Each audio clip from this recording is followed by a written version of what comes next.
অন্তর্বর্তীকালীন সরকারের প্রধান উপদেষ্টা হিসেবে দায়িত্ব নিতে সম্মত হয়েছেন নোবেলজয়ী ডক্টর মোহাম্মদ ইউনূস। মঙ্গলবার বৈষম্য বিরোধী ছাত্র আন্দোলনের সমন্বয়ক সার্জিস আলম একটি গণমাধ্যমের সঙ্গে আলাপকালে এ তথ্য জানান। এর আগে একটি নির্ভরযোগ্য সূত্র এ তথ্য নিশ্চিত করেছিল।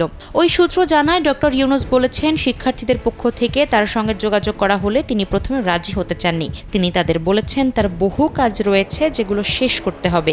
কিন্তু শিক্ষার্থীরা ডক্টর ইউনূসকে বারবার অনুরোধ করে বলেন তারা এমন একটি রক্তক্ষয়ী আন্দোলন করে সফল হয়েছেন। এই আন্দোলনে বহু মানুষ প্রাণ হারিয়েছে, বহু শিক্ষার্থী, সাধারণ মানুষকে হত্যা করা হয়েছে। এখন বাংলাদেশের সামনে সুযোগ এসেছে একটি সুষ্ঠু ব্যবস্থাপনায় দেশ পরিচালনার। সেই ক্ষেত্রে ডক্টর মোহাম্মদ ইউনূস যদি দায়িত্ব নেন তাহলেই সেটা সম্ভব। কোয়ালিটি সম্পন্ন আন্তর্জাতিক মানের still bar CSRM, committed for better still.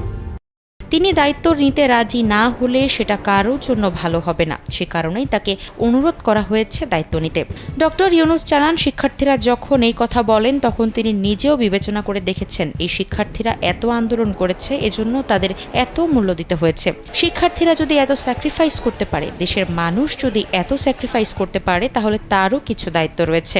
তখন তিনি দায়িত্ব নেবেন বলে শিক্ষার্থীদের জানিয়েছেন। এ বিষয়ে একটি প্রতিবেদন প্রকাশ করেছে জাতীয় দৈনিক দ্য ডেইলি স্টার।